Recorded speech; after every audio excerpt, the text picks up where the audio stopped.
Party ఫిరాయింపుల కేసులో speaker విచారణ జరగనుంది. సుప్రీంకోర్టు గడువు నేపథ్యంలో విచారణ మరింత వేగవంతం చేశారు. ఇవాళ ఎమ్మెల్యే కడియం శ్రీహరి పిటిషన్ను స్పీకర్ గడ్డం ప్రసాద్ విచారించనున్నారు.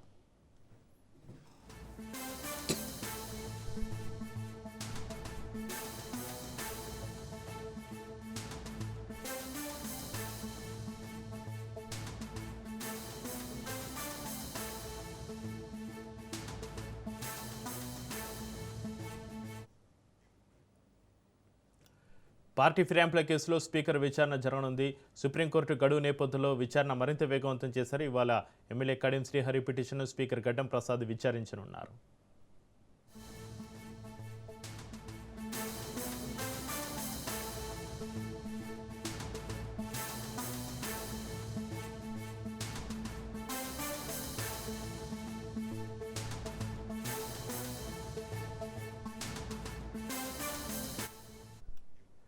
పార్టీ ఫిరాయింపుల కేసులో స్పీకర్ విచారణ జరగనుంది. సుప్రీంకోర్టు గడువు నేపథ్యంలో విచారణ మరింత వేగవంతం చేశారు. ఇవాళ ఎమ్మెల్యే కడియం శ్రీహరి పిటిషన్ను స్పీకర్ గడ్డం ప్రసాద్ విచారించనున్నారు.